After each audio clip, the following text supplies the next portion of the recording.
City, it's the Wendy Williams Show.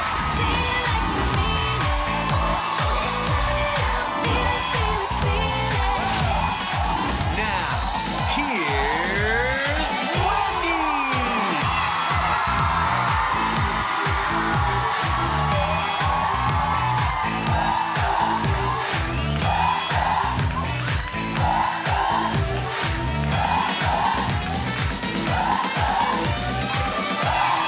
Thank you for watching. And say hello to my co-host and studio audience. Ooh, it's loud in here today, boy. How you doing? I'm doing okay. Let's get started. It's time for Hot Topic.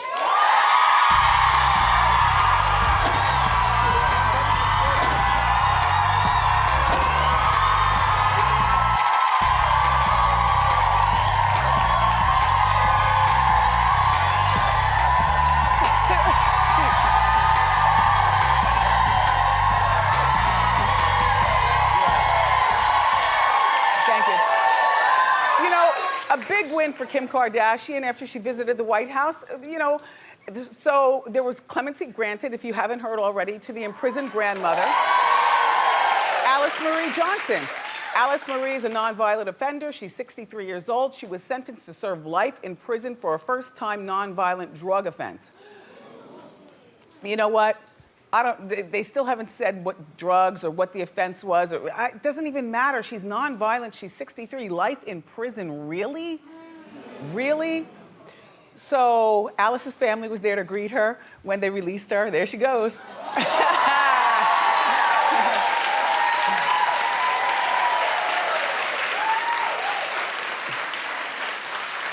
And Kim is the one who called Alice to deliver the news to her.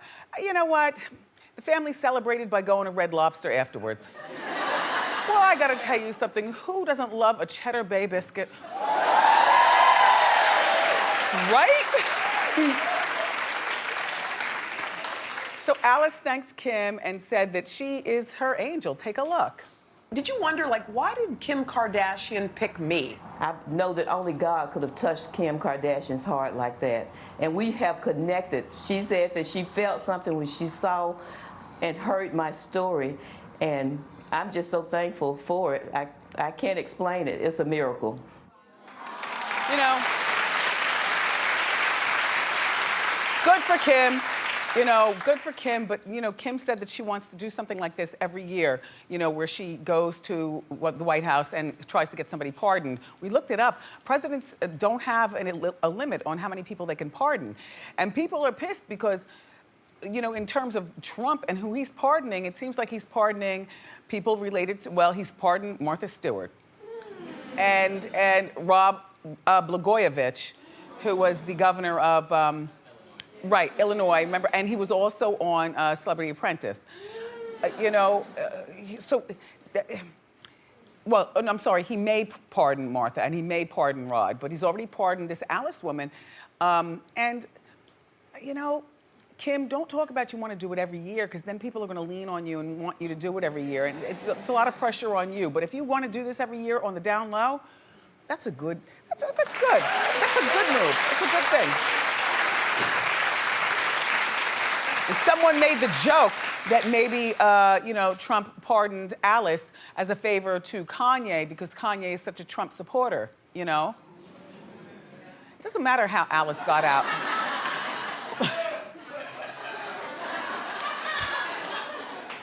Well, this is not fashion influence, but Kim did win the Fashion Influence Award earlier this week.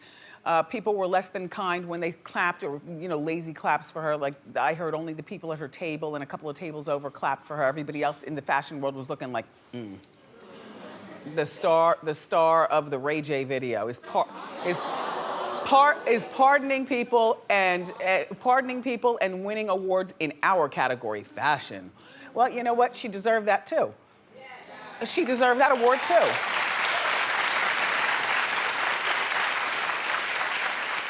And if I were her, I would have definitely ended my speech with, you know, when she accepted her award, you know, blah, blah, blah, I want to thank the fashion world, you know, like that. But at the end, you know, I was like, and I don't need glasses. I see some of you with the stink eye out here, people who clearly didn't clap for me. Guess what? And I, F you. Right?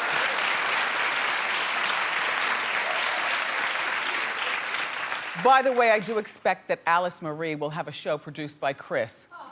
And there will be some sort of reality show. Now you hold on, Kim, because Alice is getting back into life, but I don't know anything interesting about Alice. You know, remember, when you put people on TV, there has got to be a point of interest. You know, maybe the best thing to do would be to get her a job, you know, behind the scenes or something like that. But a reality TV is not for everybody. She's lived too much of her reality, losing time in jail. Anyway, good luck.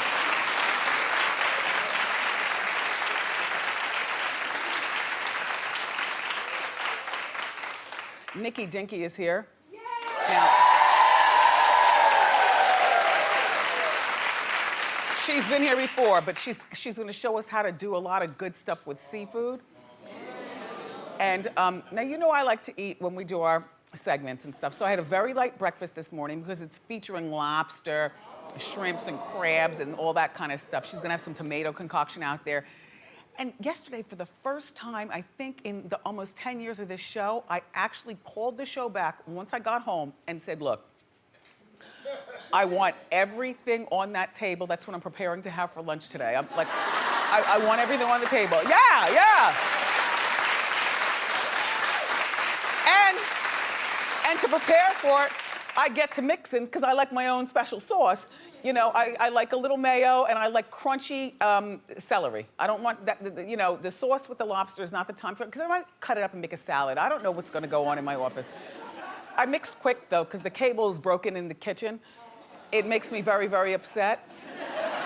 Can you cook and not watch TV? I can't cook and not watch TV. It's like, I don't even want to be in this room if the TV's not working. Anyway.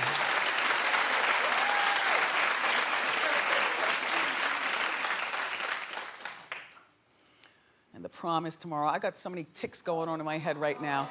No, I'm not nervous about it. I'm not nervous about it. It's just, would this prom just come and go already? It's such a big deal, but it's so delightful watching the boy, you know, get ready for prom. I'm glad that he ended up deciding to go as opposed to earlier this year. He was like, no, I'm not going to prom. I'm gonna graduate and get out of this one-horse town.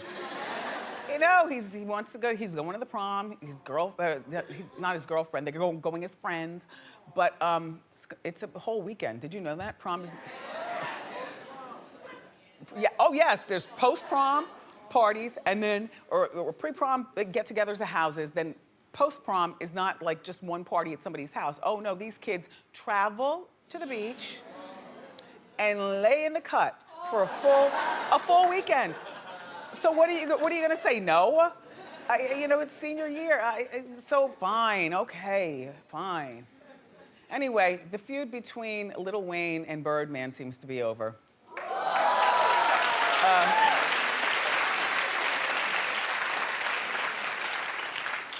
And Lil Wayne apparently is the winner. All right, here's the backstory. It's all been very confusing to me because they were like father-son at one point. You know, they've even been spotted kissing on the lips, so they're very close. Back in 2015, Lil Wayne sued Birdman, his boss, because he signed to his record label, for $50 million, saying Birdman is purposely delaying his album release. Well, the two of them have been fighting for years. They were recently spotted together, so they seem to have made up. There's the picture where they were spotted together. They seem to have made up. Oy. Suzanne. Suzanne, yeah. who'd you rather? And you have to choose one. No. Oh, yes, you do. Oh, yes, you do. I can't. Oh, yes, you do. Who'd you rather? Birdman. Okay. Yeah.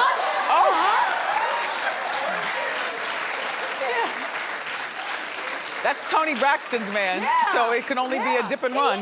He's been here before. Yeah. Yeah, I checked him out. Oh. Look. As a part of the arrangement, Lil Wayne is officially done with Birdman and his Cash Money label. Wayne got reportedly $10 million to get to step in, and his album will finally be released. The problem is that we haven't heard any new music from Wayne in 5 years, you know, in terms of his full album. And to me, whatever's on that album is now dated. 5 years ago, we didn't know who Kendrick Lamar was. We didn't know who the Migos were. We didn't know who Chance the Rapper. Like, the game has changed. So now, whatever he made 5 years ago, and just hold that and get in the studio and make more music, you know? And the lawsuit was really kind of convoluted to me. I kind of couldn't understand it myself because we always thought that these two got together, you know, business-wise. And why would Birdman hold up Lil Wayne's album, being that Lil Wayne is a relevant rapper? But here's how he tried to break it down when he was here on our show. It's nothing I can't really explain, but in due time, what I can tell you is, at some point in life, you're gonna see me and Wayne working together again. Okay.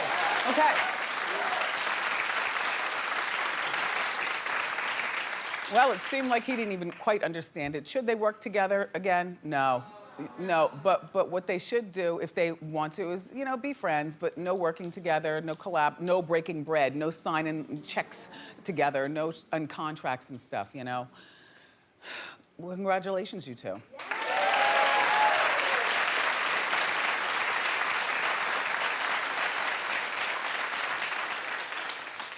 Beyonce and JayZ kicked off their On the Run tour last night in Wales, and this is how they entered.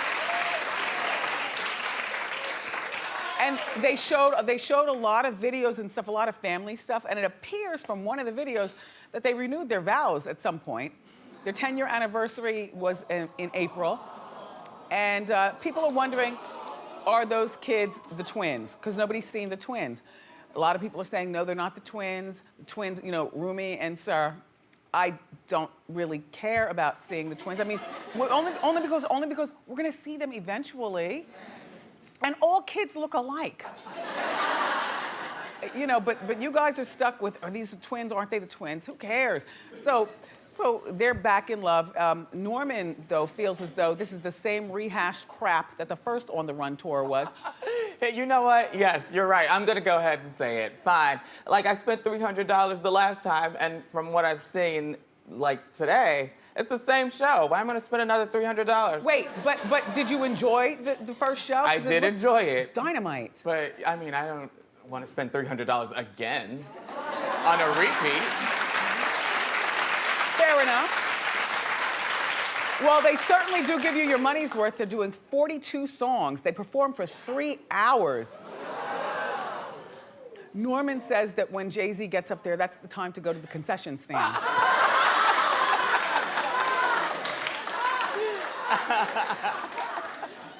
But he's got no respect for hip hop, I guess. Anyway, so if you're gonna go to this show, have a good time and just know 42 songs in 3 hours, you're gonna get your money's worth. Yeah.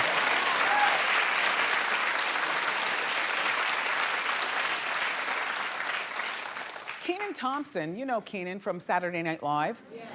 He's revealed something. I like his honesty. He revealed that he's been on Saturday Night Live for 15 seasons, the longest Saturday Night Live star in history to stay with this show for, 15 seasons. And Kenan says that he wants to leave. He wants to leave, you know, and make room for new people, but he fears leaving. Because the show is built so that, you know, you're there for a few seasons, and then, you know, like Amy Poehler, you know, you don't make your life there. You know, you go, you make with the funny, then you move on, and you move on to either big things, or a lot of those people, though, who've left Saturday Night Live, we've never heard of them again. You know? But like Seth Meyers went on with his talk show, and, you know, people go on and do stuff. Eddie Murphy went on with his life. Yeah. And so now Kenan is grown. He's 40 years old, and he's got a baby with his wife. He's 40. He's got a baby with his wife, and I get what he's saying, you know, but the only way you grow in your career is to take chances.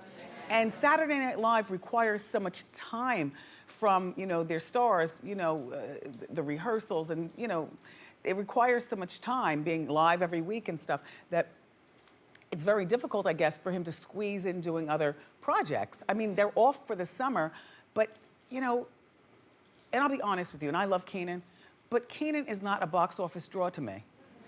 You know, he's not, you know, he's funny. He could be a sidekick to a box office draw. You know, like Lorne Michaels, the creator and, you know, king of Saturday Night Live. He's done it in the past where he's written movies specifically for, you know, people who are in his cast who he wants to help them elevate and go on and be movie stars. But I can't see Kenan being a box office draw. And I don't see Kenan with a sitcom.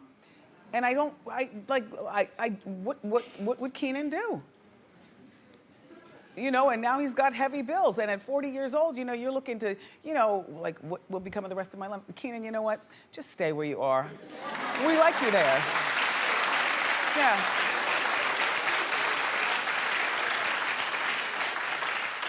One of the people in our Hot Topics meeting, though, did tell me that twice in his career, he's had somebody go to him and say, you know, honestly, it's time for you to move on. You know, there's no more here for you. You've outgrown the company, and which is a nice thing. It's not a way of saying you're fired. It's a way of, you know, your boss really seeing that you've outgrown the company. I would feel like such a loser, though, if I had a boss who came to me like that. I would, because I would feel like, oh my gosh, I'm not even smart enough to navigate my own career. My boss actually had to come to me and tell me that I need to move along. Ugh. Anyway, on to the hot felon.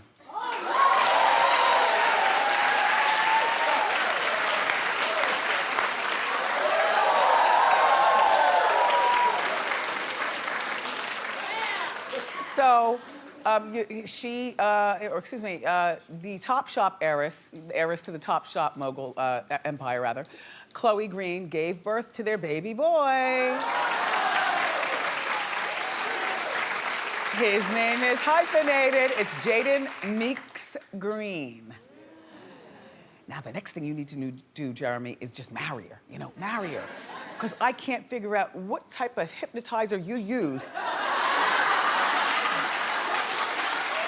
You know?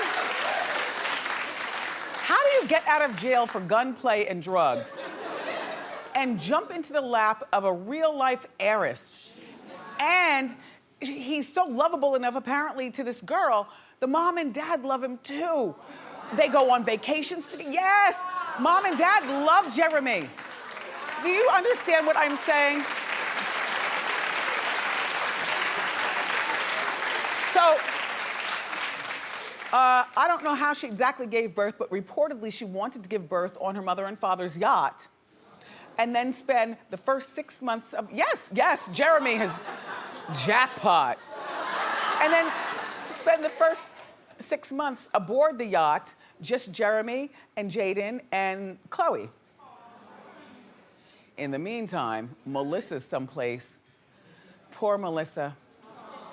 Melissa, you stood by him while he was doing his jail time. You tried, you thought you were a family.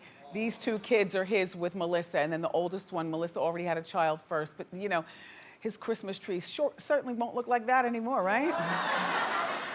But you know, Melissa stands by him, and then this pig comes out of jail and hooks up with the Top Shop heiress.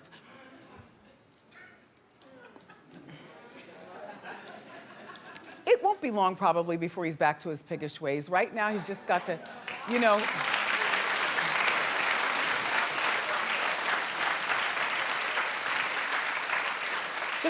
Just a shame. Just a shame. You know, like, where were her parents to say, girl, he's married with children. He's a felon. He just got out for gunplay. He's got, but Daddy, I love him. I love him. Then all of a sudden, through the green connections, and of course his good looks, he gets modeling contracts. So he gets to go on with his life while Melissa lays in the cut suffering. Unless they had a plan all along. You know, you get with this girl, get all the money you can get, and then double back around, and let's be back together as a family. I don't know. So the long-awaited trailer for the remake of A Star Is Born, starring Lady Gaga and Bradley Cooper, is finally out, and we have it. It's our hot clip of the day. Hit it. Maybe it's time to let the old ways die. Maybe it's time to let the old ways die. I don't sing my own songs. Why? I just don't feel comfortable. Why wouldn't you feel comfortable? Almost every single person has told me they liked the way I sounded, but that they didn't like the way I look. I think you're beautiful. Here's what we're gonna do. You come sing that song that I love. No, I can't do that. Here we go.